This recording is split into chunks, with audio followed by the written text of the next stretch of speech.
Periods नहीं हुए हैं तो उसको मेनोपॉज मान लिया जाता है, यानी कि 12 महीने का गैप हो जाए पीरियड्स में, दैट इज उसको हम मेनोपॉज मान लेते हैं।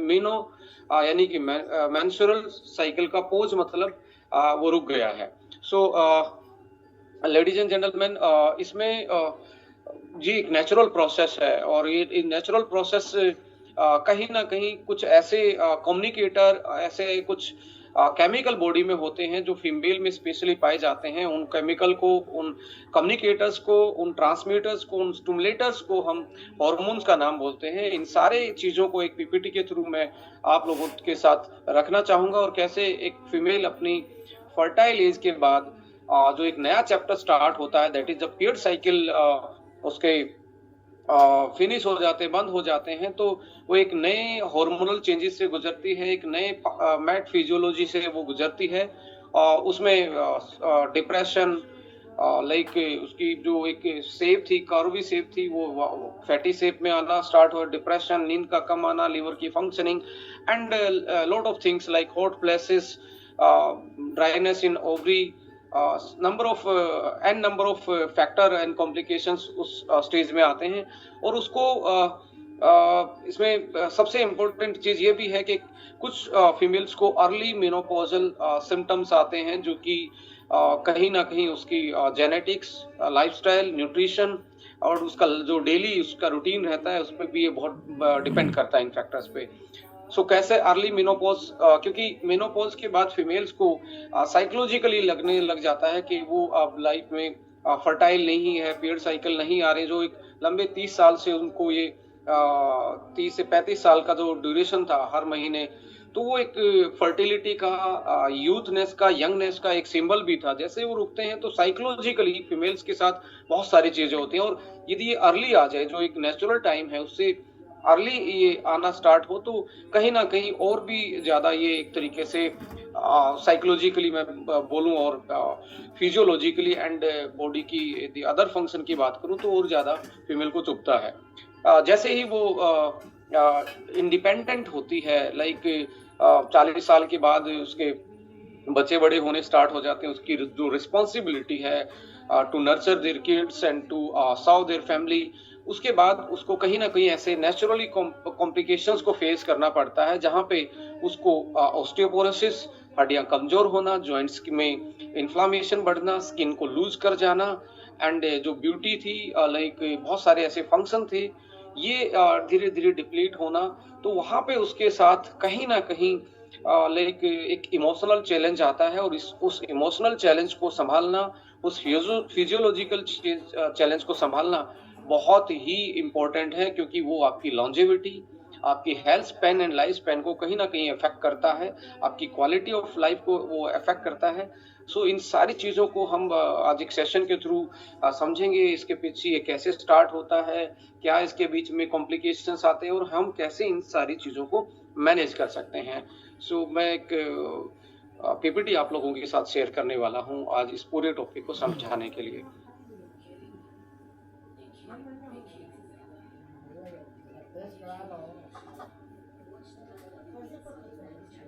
Let me connect through the iPad.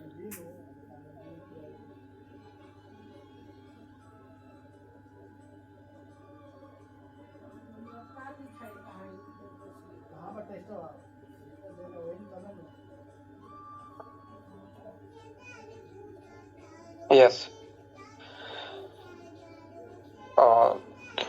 Voice is clear Sunil ji, मैंने आपको को होस्ट बना रखा है। बिल्कुल सही है sir. Okay, thank you.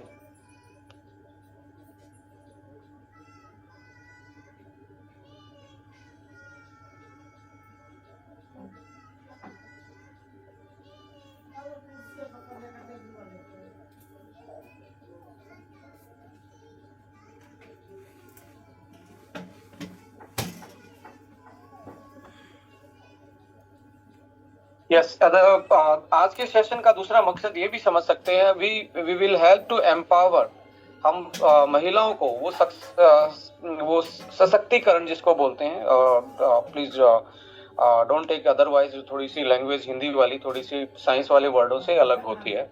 So empowering womens through the like उसके क्या न्यूट्रिशनल चेंजेस हैं, लाइफस्टाइल मॉडिफिकेशन होने चाहिए जो मेनोपॉज के बाद उनको फेस करने पड़ते हैं, या अर्ली मेनोपॉज उनकी लाइफ में आ रहा है, तो how we can like fertility को, वाइटिलिटी को प्रोलॉन्ग कर सकते हैं और ऑप्टिमाइज कर सकते हैं हेल्थ को। सो इस और ये ऐसा कोई भी फीमेल नहीं होगी जो इस अवस्था से नहीं गुजरेगी, जो इस फेज से नहीं गुजरेगी। सो ये हर किसी की लाइफ में आना है, किसी को अर्ली आएगा, किसी को टाइमली आएगा, बट वही इन सारी चीजों को हम डिस्कस करने वाले हैं। So ladies and gentleman, menopause का मतलब है stop the menstruation cycle. Cycle का स्टॉप हो जाना ही मेनोपॉज कहलाता है, और ये हर किसी की एज में आता है फीमेल का। इसको एवरेज एज माना गया है 50 से 52 साल। यदि इससे पहले आ रहा है तो इसका मतलब है अर्ली मेनोपॉज है, यानी कि एक टर्म है अर्ली मेनोपॉज। अर्ली मेनोपॉज एक होता है आपका पेरीमेनोपॉज, यानी कि ये एक ऐसी स्टेज है जहां से पीरियड्स इरेगुलर होना स्टार्ट होते हैं। जैसे मंथली पीरियड साइकिल होती है, जिसको 21 से 35 दिन का एक ड्यूरेशन माना जाता है, और इसका एवरेज लिया जाता है 28 दिन का। ऑप्टिमाइज्ड 28 दिन की पीरियड साइकिल मानी जाती है। हर मंथ ये रिपीट होता है जब वो फर्टाइल एज में फीमेल होती है। तो ऐसे में जैसे ये 28-35 दिन की बजाय कई बार ये 50 दिन हो जाता है, 45 दिन हो जाता है। ऐसे ये पेरी मेनोपॉज जो है वो स्टार्ट होता है। ये इंडिकेशन है कि जस्ट अब फर्टिलिटी जो है, वाइटिलिटी जो है, वो धीरे धीरे डिक्लाइन जा रही है। अल्टरनेट मंथ हो जाएगा, या ऐसे आपको दिखेगा कि बहुत हैवी पीरियड्स हो रहे हैं 40 साल के आसपास, या उसका जो ड्यूरेशन है लाइक जो नॉर्मली 5 दिन का 5 दिन का होता है, वो ड्यूरेशन घट जाता है, और समटाइम वो प्रोलॉन्ग बढ़ जाता है। वो कॉम्प्लिकेशंस ओवरी लेवल पे सिस्ट वाली या फाइब्रोइड वाली कंडीशन में ये चेंज हो जाता है। सो जो फ्लो है वो हाई होना, लो हो जाना, ड्यूरेशन अप हो जाना, या अल्टरनेट हो जाना, टाइम जो है जो 28 दिन का एवरेज टाइम था वो घट जाना, बढ़ जाना, ये क्या है? ये साइन है कि कहीं ना कहीं हमारी जो ओवरीज हैं, जो फीमेल की ओवरी है, वो उनका फंक्शन कहीं ना कहीं अनबैलेंस हुआ है। एन नंबर ऑफ रीजन है, हम उसको भी डिस्कस करेंगे। पेरीमेनोपॉज आता है, उसके बाद आता है मेनोपॉज। मेनोपॉज का मतलब एक ही है, 1 साल तक यानी कि 12 मंथ तक कोई भी पीरियड्स नहीं होता, उसको हम उस स्टेज को मेडिकली मेनोपॉज मान लिया जाता है। इसके बाद आता है पोस्ट मेनोपॉज, यानी कि मेनोपॉज के बाद का टाइम, और ये बड़ा दुखदाई होता है, और ये वाला फेज भी बड़ा दुखदाई होता है। ये मेनोपॉज से पहले और उसके बाद ये यहाँ पे hormonal changes, functional changes females को फील करने पड़ते हैं। सो अल्टीमेटली ये एक पीरियड साइकिल का ही का मसला है। और पीरियड साइकिल जो है बेसिकली आप देखेंगे ये कहाँ से स्टार्ट होता है। एक हमारे ब्रेन में, इंसान के ब्रेन में, इसको मैं ड्रॉ कर रहा हूं, तो इंसान के ब्रेन में एक हाइपोथैलेमस नाम की एक ग्रंथि या ग्लैंड होती है। देखिए, आपकी मसल है, आपका हार्ट है, आपका लीवर है, आपके ऑर्गन्स हैं, आपकी हड्डियां हैं, ये हॉर्मोन्स नहीं बना सकते। इनको बनाने के लिए ग्लैंड्स चाहिए, और इस पूरे ग्लैंड्स के सिस्टम को हम एंडोक्राइन सिस्टम बोलते हैं। एंडोक्राइन सिस्टम जो है वो ग्रंथियों का एक गुच्छा है और पूरे बॉडी में फैला हुआ है। यानी कि ब्रेन में हाइपोथैलेमस के बाद उसका डायरेक्ट काम करने वाला होता है। जैसे एक होता है ना कि भी एक प्रेसिडेंट है, एक वाइस प्रेसिडेंट है, तो हाइपोथैलेमस के बाद आता है पिट्यूटरी के बाद आते हैं अदर ग्लैंड्स। सो फाइनली मैं बात कर रहा हूँ फीमेल्स में। मैम मैं संतोष बोल रहा हूँ मैम। फीमेल्स में होता है, अगर आप बिजी ना हो तो मैम अभी ना एक बहुत इम्पोर्टेंट सेशन ना ये हाइपोथैलेमस एक हार्मोन बनाता है, दैट इज तो मुझे लगा गोनोडोट्रोपिन कि अगर आपको मैं हार्मोन। लिंक शेयर करूं, यूट्यूब पर लाइव है गोनोडोट्रोपिन अभी गोनेड्स तो बोला हाउसफुल है, जाता है साइंस तो में। आप इसको अगर फीमेल में टेस्टिकल्स और ओके ओके, मेल कोई में नहीं मैम, आई टेस्टिकल्स और अंडरस्टैंड। फीमेल्स में ठीक है ओवरी। मैम, ठीक है, मैं आपको इसको ना ये यूट्यूब जो का लिंक बाद गोनेड में भेज होते दूंगा, हैं आप देख लेना इनको बाद में। इनके ओके ओके, स्टोमुलेट सॉरी मैम। करने के लिए हार्मोन रिलीज होता है, हाइपोथैलेमस टारगेट देती है। और हाइपोथैलेमस जो है वो पिट्यूटरी को बोलती है। पिट्यूटरी से दो हार्मोन निकलते हैं, that is TSH and LH। यानी कि एक तरीके से यहाँ से TSH नहीं, FSH, फोलिकल स्टिमुलेटिंग हार्मोन, जो फोलिकल्स बनाता है। और एक होता है यहाँ पे LH, ल्यूटिनाइजिंग हार्मोन। यानी कि ये हार्मोन्स जाते हैं ओवरी के पास और यहाँ पे ओवरी बनाना स्टार्ट करती है फोलिकल्स को, और एक हार्मोन रिलीज करती है। दो बेसिकली ओवरी के दो हार्मोन रिलीज होते हैं, एस्ट्रोजन एंड प्रोजेस्टेरोन। दो हार्मोन होते हैं, यही उसकी फर्टिलिटी और वुमेन्स की बेसिकली शेप को डिजाइन करता है। जैसे मेल और फीमेल की अलग अलग शेप है। आप देखेंगे हिप्स वाला और थाइज वाला पोर्शन हमेशा ही फीमेल्स का ज्यादा हैवी मिलेगा। जो कर्व शेप है वो भी इन हार्मोन्स पे डिपेंड करती है, जो कि मेल में नहीं मिलती है। जैसे मेल में क्या होगा, यहाँ से गोनेड्स टेस्टिकल्स के पास ये मैसेज जाएगा और वो बेसिकली टेस्टिकल जो है वो बनाएंगे female male hormone, that is testosterone. वो मसल्स, अब ये हार्मोन कैसे काम करते हैं वो भी बताऊंगा। हाइपोथैलेमस जैसे ही 12-13 साल की के जो बच्चियां हैं वहां पे ये हार्मोन रिलीज होना स्टार्ट होता है, क्योंकि वहां तक जो ओवरी हैं वो मैच्योर होना स्टार्ट हो जाती हैं, फर्टाइल की तरफ चली जाती हैं।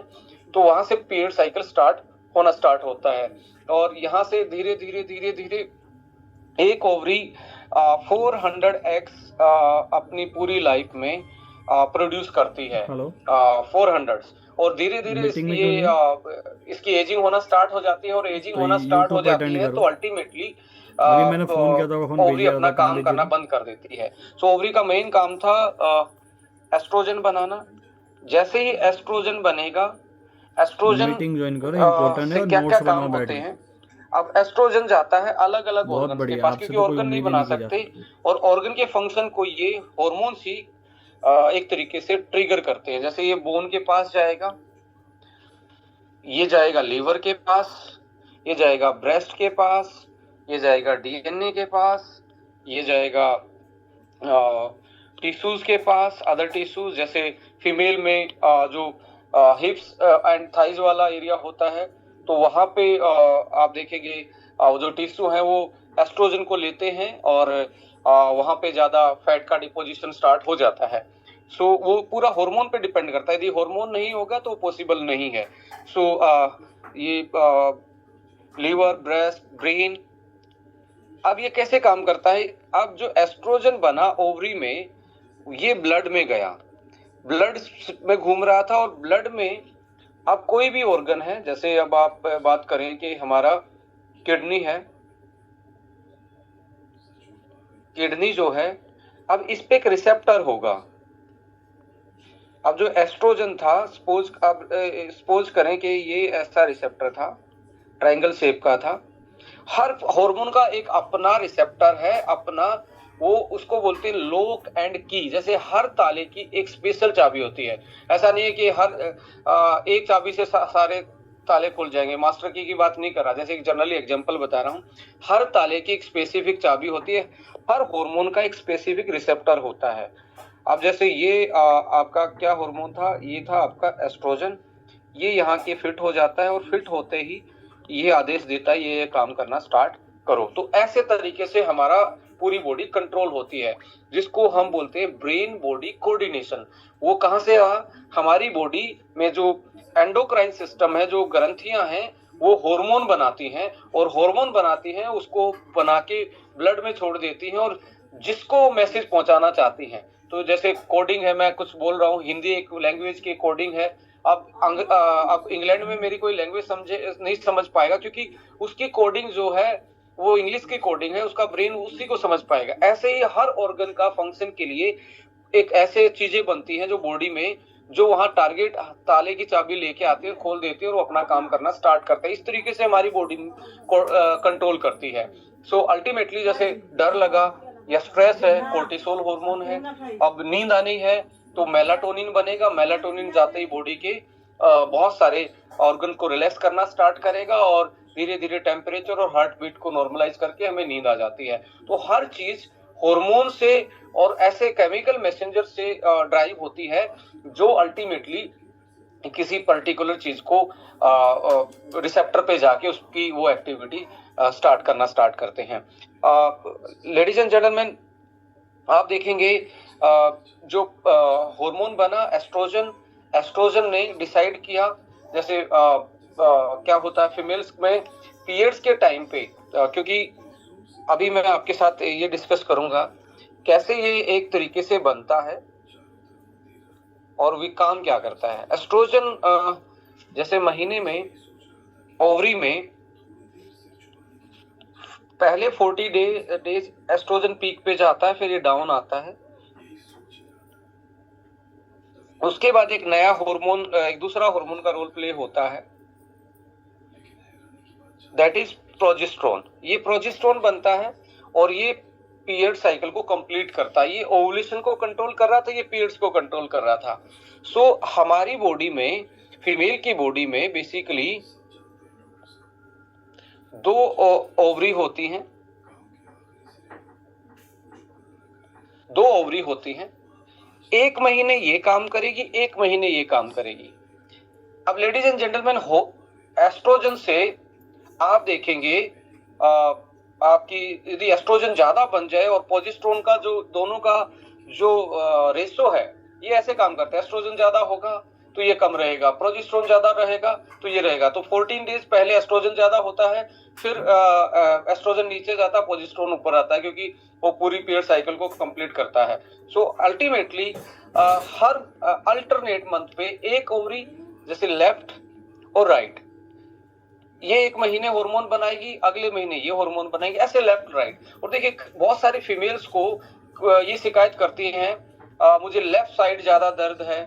जब पीरियड साइकिल की बात आती है तो जो पीरियड्स के पेन होते हैं, क्रैम्पिंग होती है, वो बेसिकली ये फील करती हैं कि लेफ्ट साइड है या राइट साइड है, बताते हैं।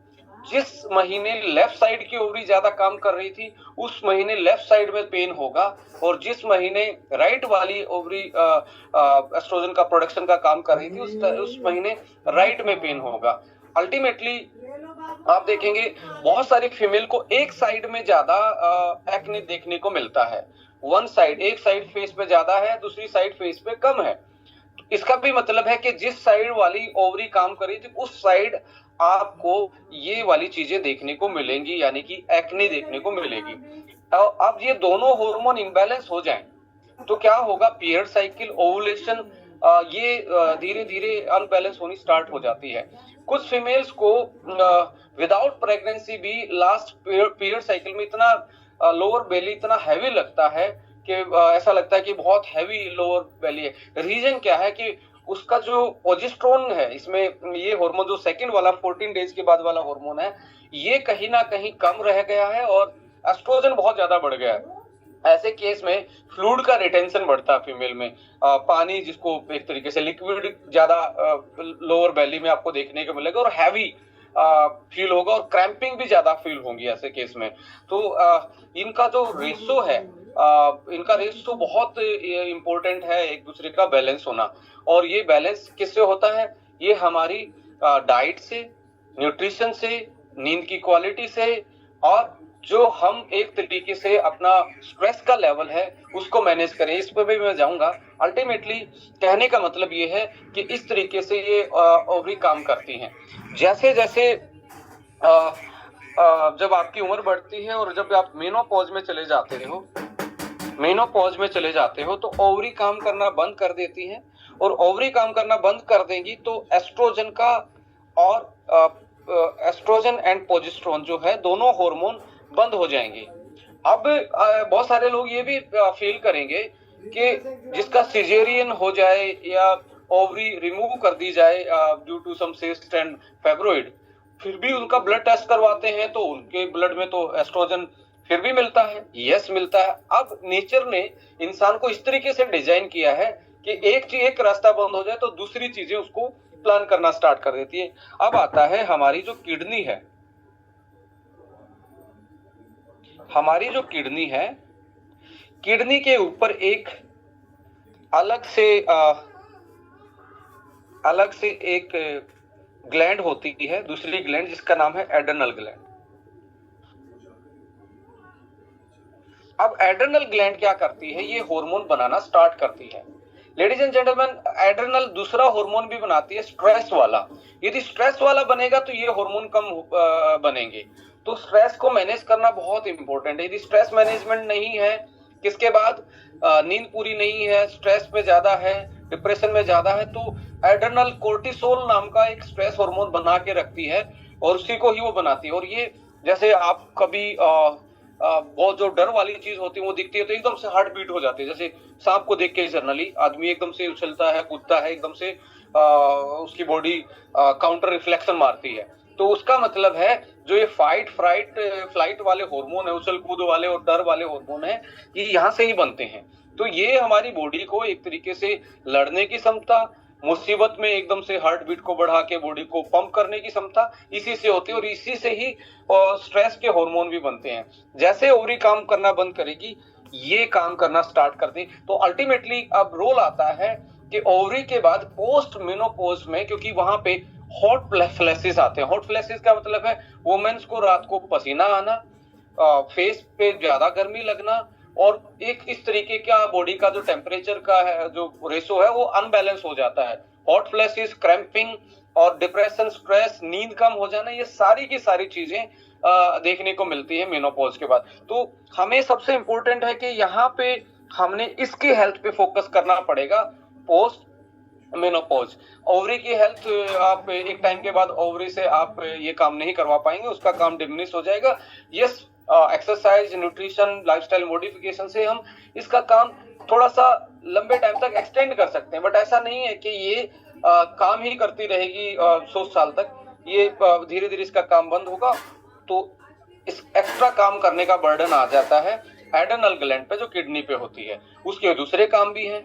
यदि स्ट्रेस में आदमी है तो देखिए, सबसे इंपॉर्टेंट है पोस्ट मेनोपॉज में जो पहला टारगेट होना चाहिए, हमें स्ट्रेस से बचना है। यदि स्ट्रेसफुल है तो हमें कुछ एडाप्टोजेनिक, जैसे हम बात करते हैं एडाप्टोजन में अश्वावन, that is KSM 66 plus other जो एंटी स्ट्रेस उसमें हर्बल एक्सट्रैक्ट डले हैं, वो एड्रेनल ग्लैंड को बेसिकली बहुत अच्छा लगता है। वो बहुत अच्छा मॉलिक्यूल है जो इसके स्ट्रेस को हटा सकता है।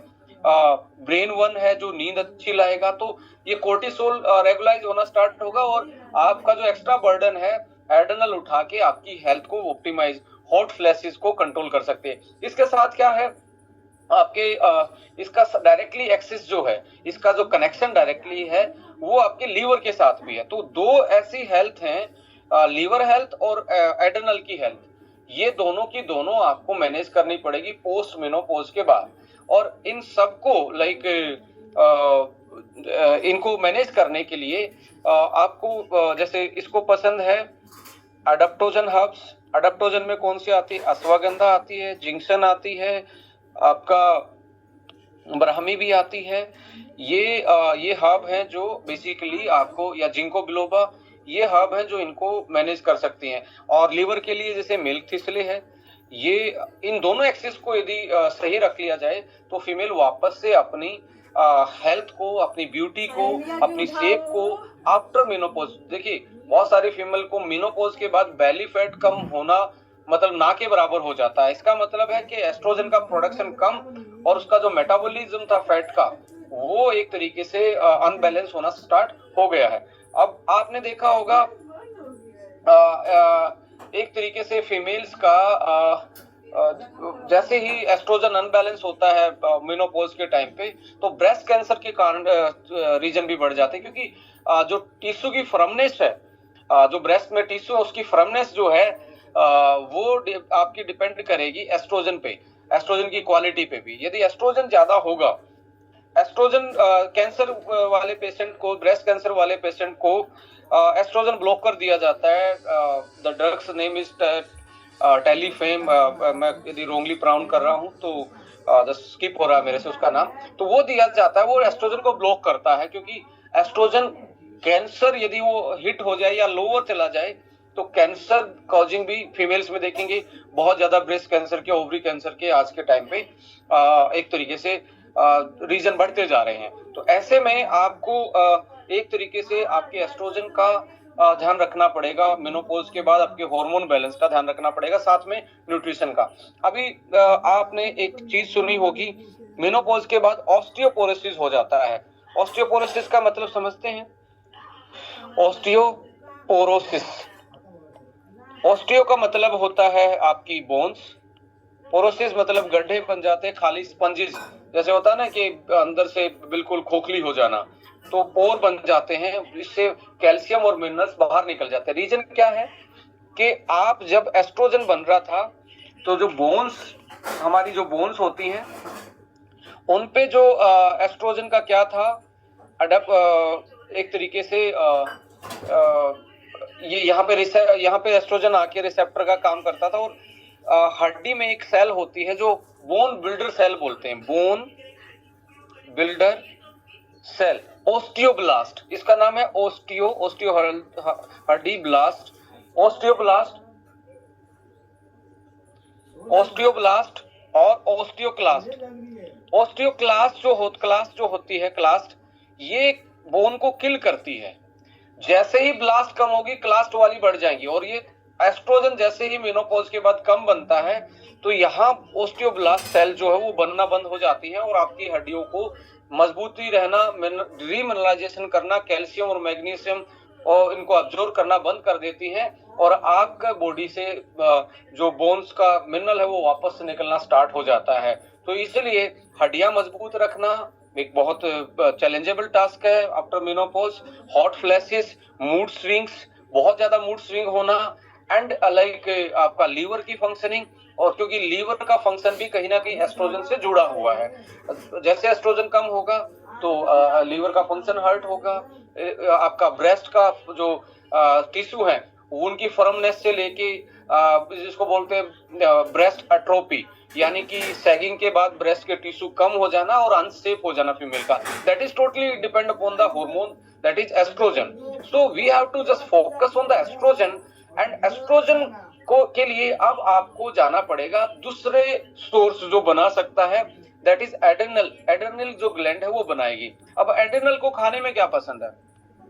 लेडीज एंड जेंटलमैन, मैं बहुत सारी फीमेल्स को ये रिक्वेस्ट करना चाहूंगा कि उनको कोलेस्ट्रॉल रिच फूड खाना चाहिए। अभी लोगों ने डराया हुआ है कि कोलेस्ट्रॉल तो हार्ट के लिए बहुत खराब होता है, कोलेस्ट्रॉल तो ये होता है, और फीमेल्स ने अक्सर विटामिन जो फैट सोल्युबल थे, विटामिन ए था जो उसकी आंखों के लिए अच्छा था, विटामिन डी था जो हड्डियों को मजबूती देता था, विटामिन ई था जो हमारी एड्रेनल ग्लैंड को बहुत पसंद है। विटामिन ई नहीं होगा, एड्रेनल ग्लैंड ज्यादा काम नहीं करती। तो adrenal, vitamin E and vitamin के, विटामिन के2 जो है वो बेसिकली बोन को मजबूती देता है और जो खून में कैल्शियम दौड़ रहा है उसको बोन तक ले जाने का काम करता है। सो इस तरीके से फैट में जो चीजें आ रही थी वो खत्म हो गई हैं अभी। सो ऐसे में आप देखेंगे कि हमें यदि पोस्ट मेनोपॉज सिम्टम्स को कवर करना है, हॉट फ्लैशेस को कवर करना है, मूड स्विंग को कवर करना है, और हमारी जो शेप है वो बेटर बनी रहे, हमारी स्किन की इंटीग्रिटी लूज ना हो, हमारे हेयर की डेंसिटी बनी रहे, so we have to focus on the cholesterol rich diet. अब कोलेस्ट्रॉल दो टाइप का है, एलडीएल है, एसडीएल है। एलडीएल बैड बोला जाता है, एसडीएल अच्छा बोला जाता है। अब जितने भी हॉर्मोन्स होते हैं, एस्ट्रोजन हो या प्रोजेस्टेरोन हो, ये एक स्टीरॉयड हार्मोन होते हैं। दो ऑप्शन है, या तो आप बाहर से हार्मोन थेरेपी लें, हार्मोन थेरेपी के साइड इफेक्ट बहुत ज्यादा है जिसको हार्मोन रिप्लेसमेंट थेरेपी बोलते हैं, एचआरटी बोलते हैं।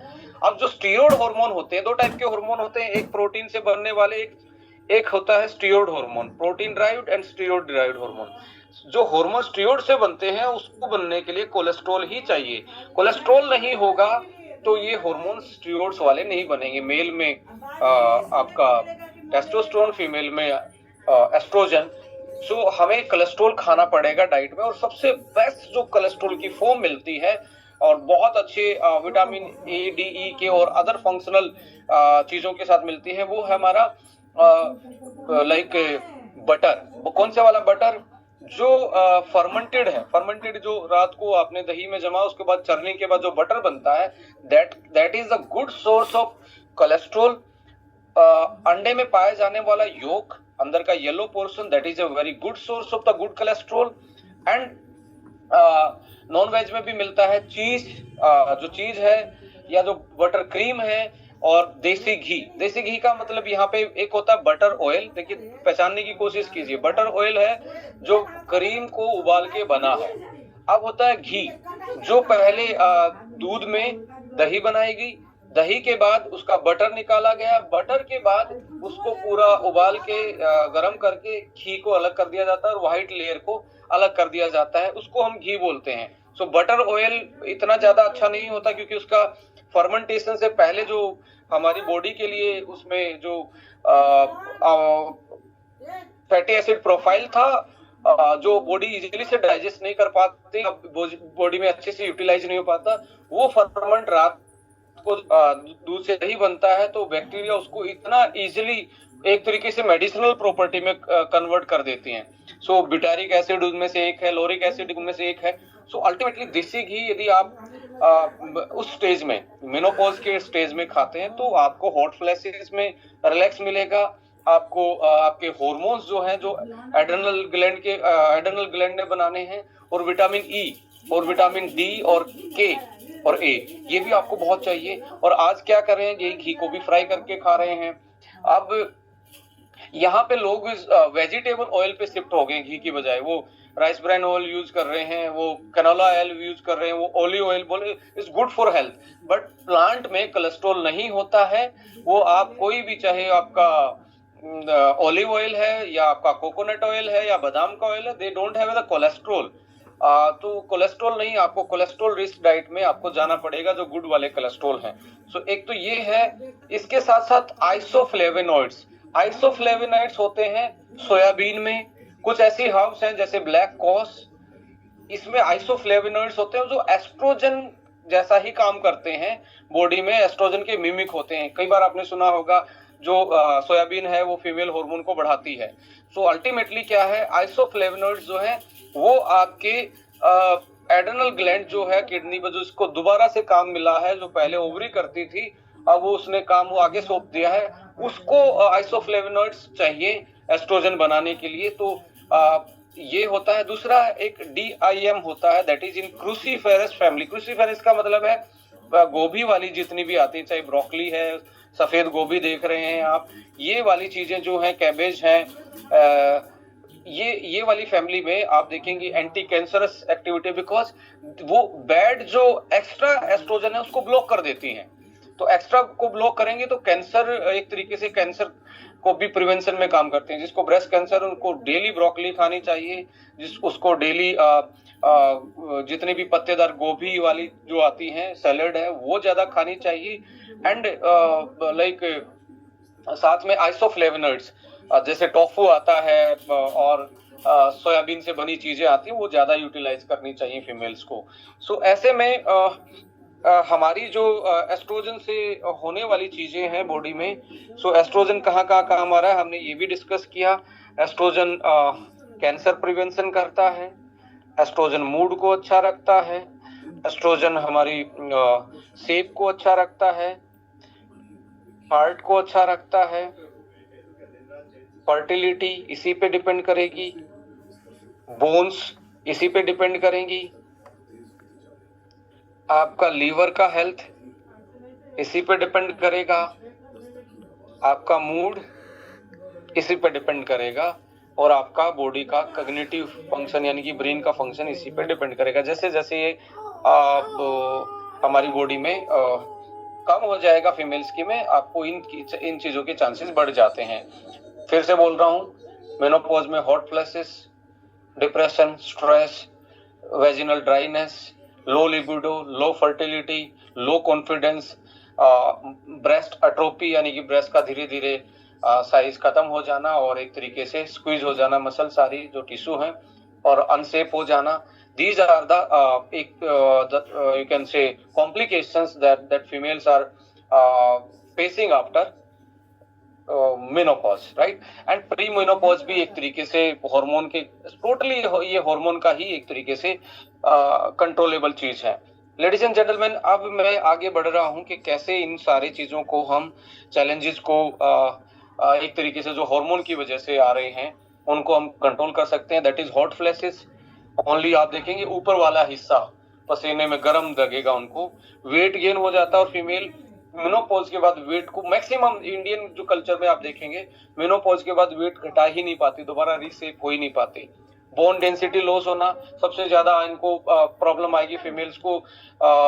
जो कमर वाली जो ज्वाइंट है लोअर बैक में, वहां पे स्टिफनेस बढ़ जाएगी क्योंकि इन्फ्लामेशन भी बढ़ेगा और बोन डेंसिटी भी कम हो रही है। सो बोन डेंसिटी लॉस, ऑस्टियोपोरोसिस। इसके साथ साथ अगला चैलेंज ये होता है मूड स्विंग बहुत ज्यादा रहते हैं, छोटी छोटी बातों पे इरिटेशन आना, एंग्जाइटी, हार्ट बीट का भी ऊपर नीचे जल्दी हो जाना, जल्दी से एकदम से डिप्रेशन वाली सिचुएशन में बहुत ज्यादा चिंता करना, इस टाइप की चीजें ये बिहेवियर चेंजेस आते हैं। स्लीप इश्यू, डीप नींद नहीं आना, अच्छे से नींद नहीं आना, ये चैलेंजेस आते हैं। और जैसे एस्ट्रोजन डिक्लाइन कर रहा है मेटाबॉलिकली शिफ्ट हो जाता है, आपकी एक्टिविटी भी डाउन होनी स्टार्ट हो जाती है। लो लिबिडो से लेके आपकी cardio respiratory stamina, muscle mass और जो बॉडी का टोन अप था वो धीरे धीरे डिक्लाइन होता है।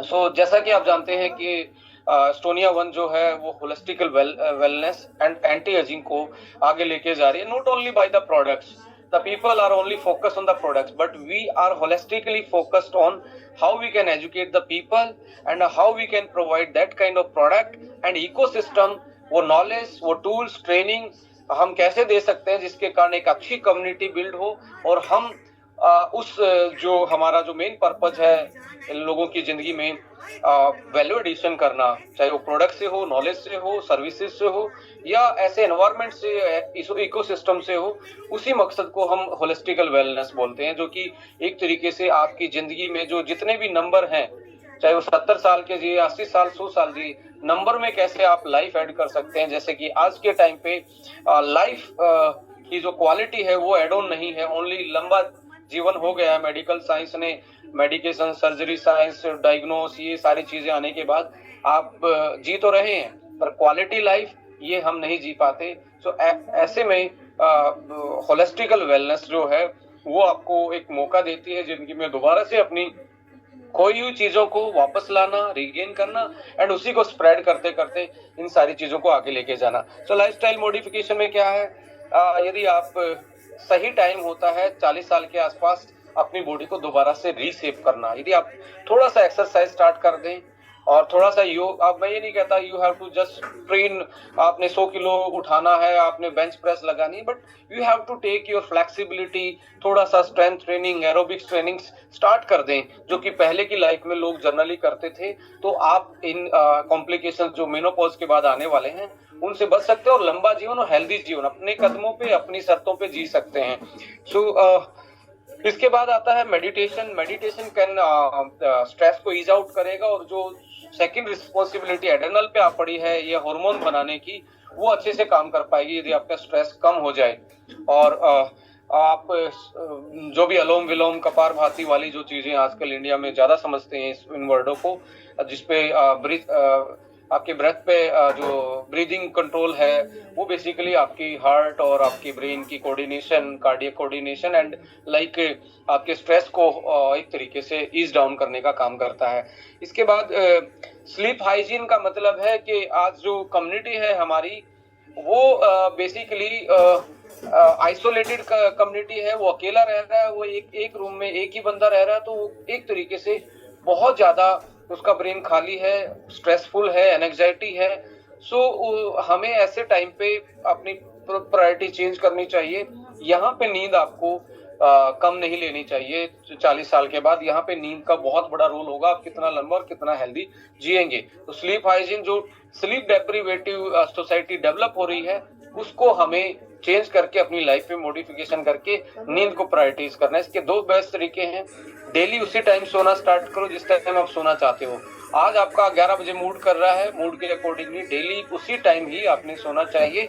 ये एक शरीर की आदत पड़ती है और उसी आदत को वो कैरी करता है।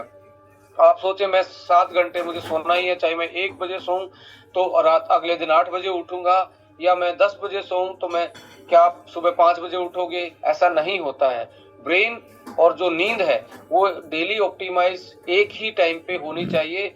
वो होगी तो आपकी जो स्लीप की तीनों साइकिल है वो कंप्लीट होंगी। जो गहरी नींद है, चाहे वो आपकी मेमोरी को क्लियर करने वाली है या लाइट रिलैक्सिंग नींद है, वो तभी कंप्लीट होगी जब आप अपना टाइम डिसाइड करेंगे डेली एक टाइम सोने का। दूसरा इसमें है कि आप अपने बेडरूम को, अपने बिस्तर को ओनली सोने के लिए यूज कीजिए। उस पर बैठे रहेंगे तो आपका ब्रेन सोचेगा ये सोने की चीज नहीं है, बैठने की चीज है, क्योंकि जैसा इसको समझाएंगे वैसा ही उस चीजों को देखता है।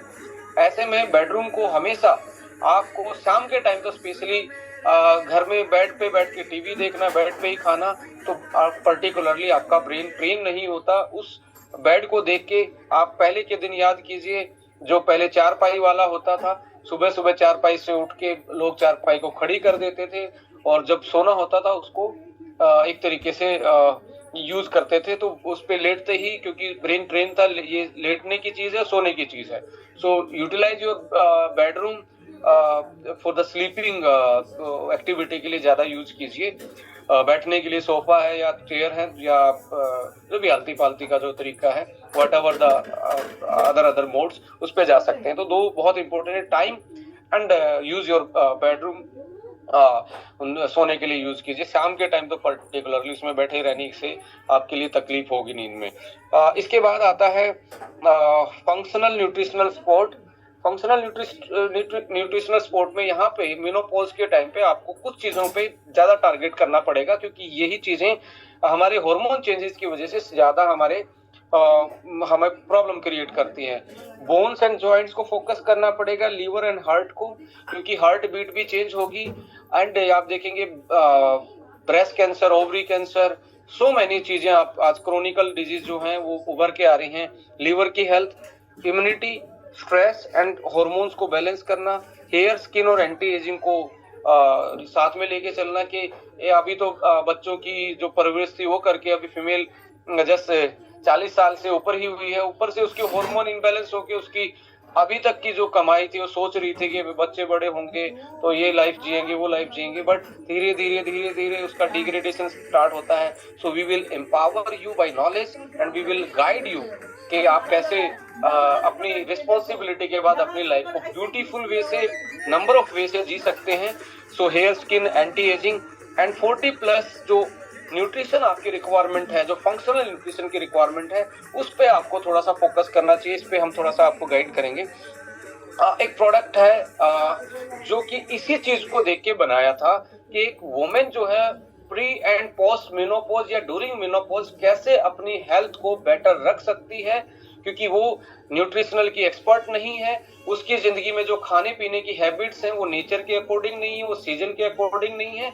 वो जैसे पका रही है वैसे पकाने से खाने में जो न्यूट्रिशनल वैल्यू है, जैसे प्रेशर कुकर से लेके frying, deep frying and non sticky जैसी चीजों में नॉन सीजनल और आर्टिफिशियल चीजों को हम बना रहे हैं, जिससे हमारा न्यूट्रिशन और हमारे हार्मोन, हमारी नेचर के साथ जो एक जुड़ के इम्यूनिटी थी वो कहीं ना कहीं डिस्टर्ब है। ऐसे में आप डाइटिशियन नहीं हैं, ऐसे में आप डाइट के एक्सपर्ट नहीं हैं, तो हम कहीं ना कहीं यूट्यूब के माध्यम से कहीं ना कहीं हम जो इन्फॉर्मेशन हमें डिजिटल उससे मिलती है उसको ट्राई करने की कोशिश करते हैं, बट बहुत सारे ट्राई करने के बाद थक जाते हैं। हमने ये भी करके देखा, वो भी करके देखा।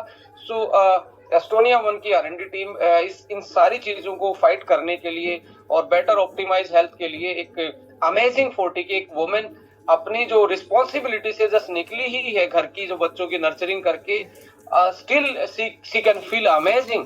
अपनी हेल्थ पॉइंट ऑफ व्यू से वो अमेजिंग फील करे, अपनी स्किन को, अपनी लाइक इंटीग्रिटी को, बॉडी की कोऑर्डिनेशन को अमेजिंग बनाने के लिए प्रोडक्ट भी अमेजिंग 40। ये 40 का मतलब है इसी के बाद मेनोपॉज या प्री मेनोपॉज कंडीशन आनी स्टार्ट होती है। सो यहाँ पे ब्रेन एंड स्ट्रेस को टारगेट किया गया, एक कॉम्बिनेशन जिंको और अश्वगंधा के साथ, एंड हार्मोन जो उसके एस्ट्रोजन और जो प्रोडक्शन नीचे गया है, अनबैलेंस हुआ है और बाद में कहाँ पे शिफ्ट हो गया, दैट इज किडनी के ऊपर, एडर्नल पे।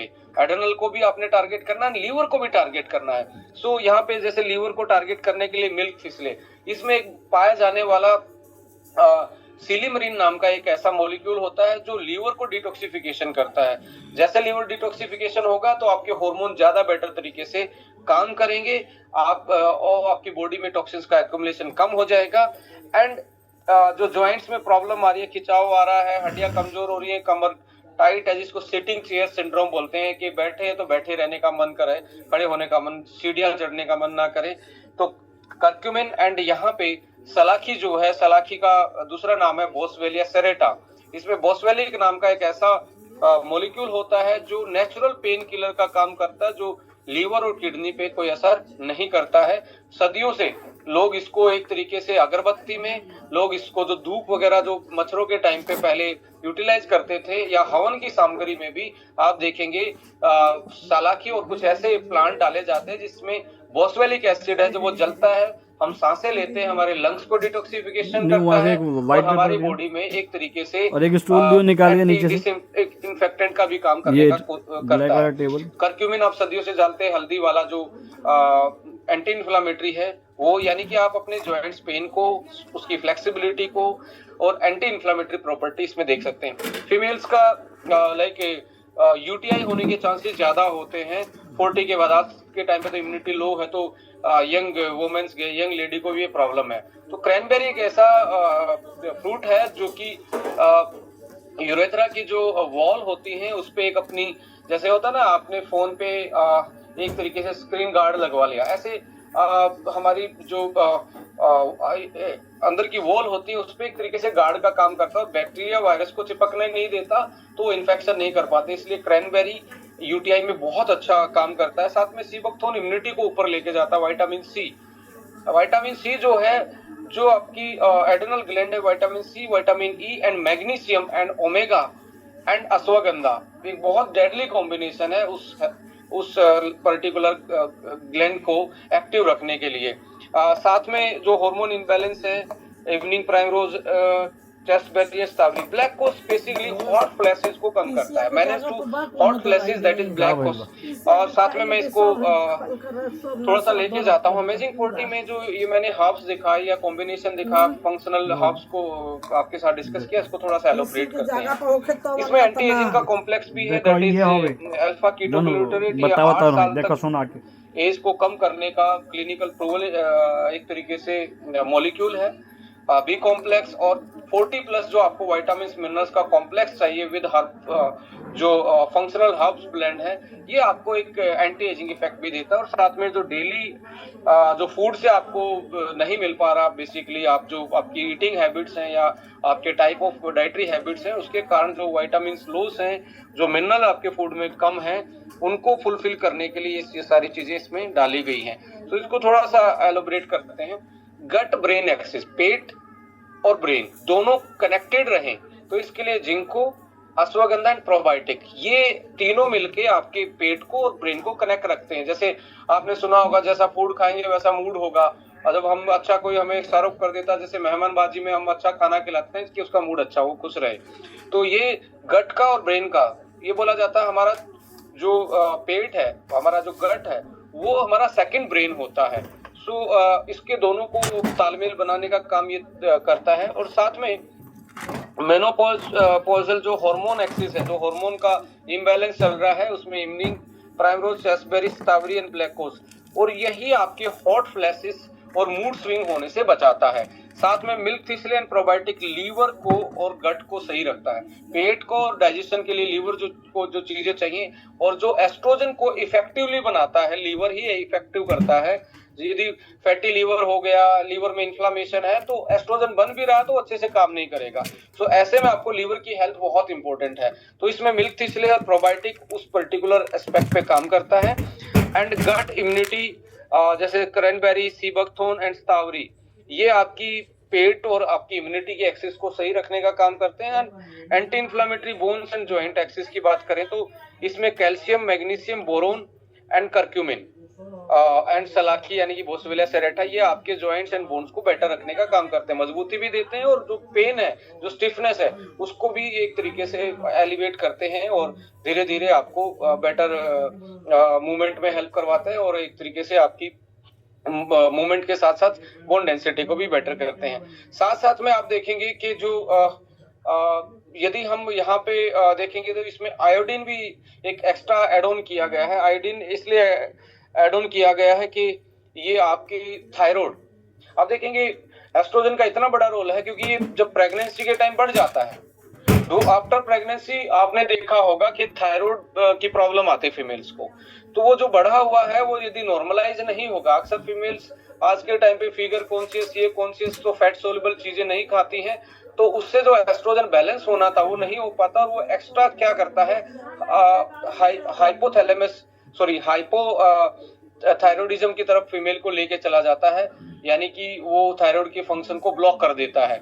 ऐसे में थायराइड तो काम कर रही है बट उसके फंक्शन को ब्लॉक कर देता है जस्ट बढ़ा हुआ। तो इसलिए आफ्टर डिलीवरी बहुत पहले के टाइम पे जो डाइट का रेजिम था, तो उनको जो पिंडियां डाल के घी के साथ ये सारी चीजें खिलाई जाती, दैट इज वो सॉल्यूशन था कि वापस से हार्मोन को ऑप्टिमाइज करना था और फीमेल वापस से अपने फैट को लूज करना स्टार्ट करा। आज फीमेल ने क्या सोचा कि मैं ज्यादा फैट खाऊंगी आफ्टर डिलीवरी तो मैं और मोटी ना हो जाऊं, वो मोटा नहीं हो सकता। यदि घी और जो गोंद और ये चीजें डाली जाती थी उस लड्डुओं में, वो एक तरीके से हार्मोन को बैलेंस करना, ऑप्टिमाइज करना और बॉडी की बहुत सारी ऐसी चीजों को ऑप्टिमाइज करने का एक जरिया था।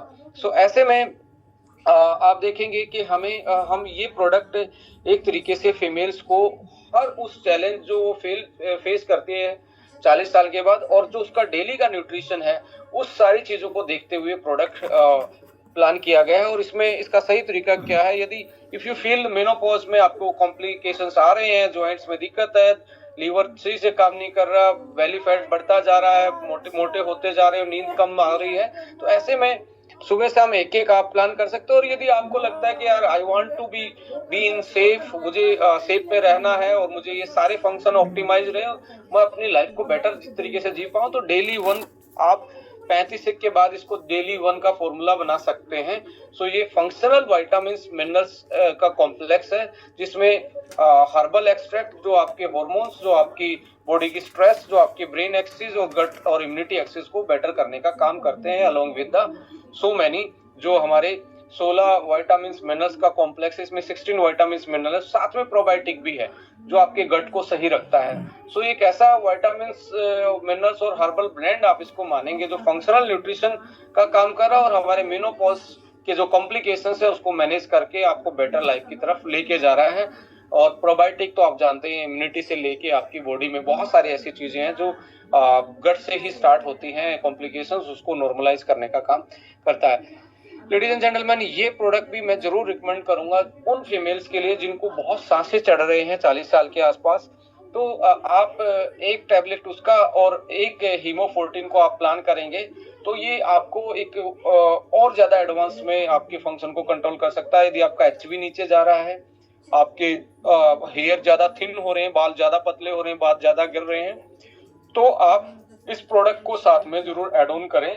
और कोलाजन भी आप ऐड ऑन कर सकते हैं। 3 प्रोडक्ट का कॉम्बिनेशन, दैट इज अमेजिंग 40, हीमो14 एंड कोलाजन, ये आपकी एक्सटर्नल ब्यूटी को, स्किन पे और आपके हेयर पे ज्यादा आपको इफेक्ट देखने को मिलेगा और आप जल्दी से अपने इन चीजों को ऑप्टिमाइज कर पाएंगे।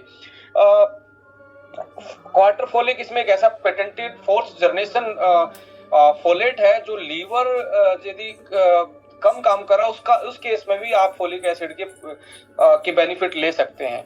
सो ऐसे में आप देखेंगे कि हम जो फोलिक एसिड है, यदि उसकी कमी हो जाए तो वो हार्ट अटैक का कारण बनता, वो ब्रेन डैमेज का कारण बनता, जस्ट फोलिक एसिड की कमी। इसी को न्यूट्रीजिनोमिक्स भी बोला जाता है क्योंकि ये एक तरीके से हमारे डीएनए के और जीन के फंक्शन के लिए काम करता है। साथ में B12 भी आ जाए और TMG नाम की चीज होती है सप्लीमेंट में, बहुत सारे उसमें हम अपने वाले जैसे यंग वाले प्रोडक्ट में देखेंगे जो डीएनए मिथाइलेशन पे काम करती हैं। एक्चुअली में क्वार्टर फोलिक जो है वो मिथाइल फोलेट है, यानी कि जो लीवर जिसको फोलिक एसिड को तोड़ के एक्टिव बनाता है वो ये एक्टिव फॉर्म है, ये जनरल जैसे आप मार्केट से फोलिक एसिड लेके खाएं, वो आपकी बॉडी में यदि लीवर फैटी है या थोड़ा बहुत लीवर में प्रॉब्लम है वो कन्वर्ट ही नहीं करेगा। आप खाते रहेंगे वो बाईपास हो जाएगा, खाते रहेंगे बाईपास हो जाएगा। सो क्वार्टर फोलिक एक सॉल्यूशन है, बाईपास नहीं होगा, ये ऑलरेडी एक्टिव फॉर्म है, सीधा आपकी बॉडी में कंजप्शन में जाएगा। और आयरन जो है ये आपके गट को अनबैलेंस करता है, पेट में लूज मोशन, कॉन्स्टिपेशन मिनरल्स के साथ देखने को मिलती है कि वो गट को हमारी बाउल मूवमेंट को चेंज कर देता है। सो यहाँ जो आयरन है वो बेस ग्लाइसिनेट फॉर्म में है, यानी कि वो जो गट के साथ कोई परेशानी करता था, now it's very gentle on guts, ये बहुत जेंटल तरीके से गट पे रहेगा और ज्यादा एब्जॉर्ब भी होगा। साथ में B12, विटामिन सी, जिंक, यहाँ विटामिन सी, जिंक और मैग्नीशियम जो है एंड क्वार्टर फोलिक, ये आपके बहुत सारे ऐसे हार्मोन्स, बहुत सारे ऐसे एंजाइम हैं जिनको चाहिए डेली बेसिस पे, तो वो भी ऑप्टिमाइज होंगे आपके। साथ में बीटरूट, मोरिंगा, स्पिनच और साथ में trans resveratrol anti ageing and pomegranate एक तरीके से आपका एंटीऑक्सीडेंट का काम करता है। तो ये एक ऐसा एडवांस आयरन फोलिक एसिड के साथ ऐसे एंटीऑक्सीडेंट और ऐसे मिनरल का कॉम्प्लेक्स है जो आपके हार्मोन्स को भी टारगेट करता है, जो आपके स्टेमिना का भी टारगेट करता है, आरबीसी, रेड ब्लड काउंट्स को बढ़ा के एचबी बढ़ाने का भी काम करता है। या एथलीट भी इसको ले तो उसका स्टेमिना बढ़ जाएगा, एरोबिक स्टेमिना और कार्डियो रेस्पिरेटरी स्टेमिना। सो ये एक बहुत कॉम्बिनेशन है, बहुत अच्छा है। अब कैल्शियम का जमा होना, कम हो जाना, ये सारी चीजें आप देखेंगे, अब्जॉर्ब होना कम हो जाना पोस्ट मेनोपॉज। तो आप कैलमैक डी भी एक डिब्बा जरूर पहले प्लान करें, किसके साथ, अमेजिंग 40 के साथ। ये भी एक बहुत अच्छा प्रोडक्ट है, जिसकी हड्डियां या जिसके जॉइंट्स में प्रॉब्लम चल रही है, उसको लग रहा है कि मैं पहले जितना वेट नहीं उठा पा रही, मैं मेरे पैर दर्द कर रहे हैं थोड़ा चलते ही या स्टेयर चढ़ते ही पैर दर्द कर रहे हैं, उस केस में आपको कैलमैक डी भी स्टार्ट कर देना चाहिए। और ये अकेला कैल्शियम मैग्नीशियम डी नहीं, इसमें मैग्नीज एंड जिंक भी लिया गया, जो बोन को सही तरीके से मिनरलाइजेशन करने का काम करता है। सो लेडीज एंड जेंटलमैन, यहाँ पे ओमेगा आपकी हर ब्रेन में से लेके हर ग्लैंड को अच्छा लगता है, स्किन के लिए बहुत अच्छा होता है। सो यहाँ आप देखेंगे फ्लेक्स और पोस्ट मेनोपॉज में जितना अलसी आप रोस्ट करके या घर पे रख के सैलेड के तौर पे खा सकते हैं, वो आपको बहुत ज्यादा बेनिफिट देगा एस्ट्रोजन को बैलेंस करने में और हॉट प्लेसेस को, यानी कि फ्लैक्स वाला बहुत ज्यादा कारगर साबित होता है hot places post menopause nutritional को आप जब बैलेंस करेंगे। बट इसमें टर्मरिक ऑयल भी डाला गया है। टर्मरिक ऑयल क्या कर रहा है, वही आपका एंटी इन्फ्लामेटरी का काम, पेपरमिंट आपके डाइजेशन में जो आपको एसिडिटी फील होती है उसको कंट्रोल करने का काम करता है। कैरेट ऑयल आपके लिए एक तरीके से स्किन के लिए बहुत अच्छा होता है। तो ये एक जो ओमेगा है जो फ्लैक्सीड ऑयल से आता है, उसके साथ इसको फंक्शनल एनरिच कर रखा है ऐसी चीजों के साथ जो इसकी बायोअवेलेबिलिटी एंड जो इसकी बायो पोटेंसी को बढ़ा के एक वैल्यू एडिशन देता है, जो मार्केट से इसको अलग भी बनाता है और आपके फंक्शन को भी बेटर करता है। क्रिल भी आप इसमें ऑप्शन बना सकते हैं, जिसको लगता है हार्ट की प्रॉब्लम मुझे ज्यादा दिखती है, उस केस में हार्ट वाले में जिस बीपी ऊपर नीचे रहता है, ऐसे केस में आप क्रिल ऐड कीजिए instead of the flax ALA। Flax ALA के अलावा किसके केस में, कार्डियक के केस में, जिसमें बीपी ऊपर नीचे शूट कर रहा है, तो उस केस में आप इसको ऐड ऑन करेंगे। इसमें ब्रेन के लिए एस्ट्राजेंथिन भी है, इसमें विटामिन K2 है जो कैल्शियम को हड्डी तक ले जाने का काम करता है, विटामिन E भी है और ग्लूटाथाइन भी है जो स्किन को बेटर करने का काम करता है। So many trans resveratrol anti ageing का काम करता है और आपकी बॉडी में डेड सेल को निकालने का काम करता है। अभी एक वीगन प्रोटीन दोबारा से लॉन्च हो रहा है, होपफुली इस महीने के एंड तक हम इस प्रोडक्ट को लेके आएंगे, आप तक पहुंचाने वाले हैं, या अगले महीने के पहले वीक में, ये फरवरी के पहले वीक में दोबारा से लॉन्च हो रहा है। तो आप डेली यदि 20 से 30 ग्राम प्रोटीन ऐड कर सकते हैं अपनी लाइफ में, तो आपकी कार्ब की क्रेविंग कम हो जाएगी और आपका वेट जो है वो मैनेज होना स्टार्ट हो जाएगा, बॉडी की शेप एंड टोन जो है वो चेंज होनी स्टार्ट हो जाएगी। और इसको वीगन है ये, तो किसी को हाइपो एलर्जिक प्रोटीन इसको बोला जाता है। सो वो अब दोबारा से लॉन्च होने जा रहा है, जिसकी प्रेडिकास्ट वैल्यू वही स्कोर 1 है और rich in essential amino acid है। और आप इस तरीके से अपने डेली न्यूट्रिशन को मैनेज कर सकते हो।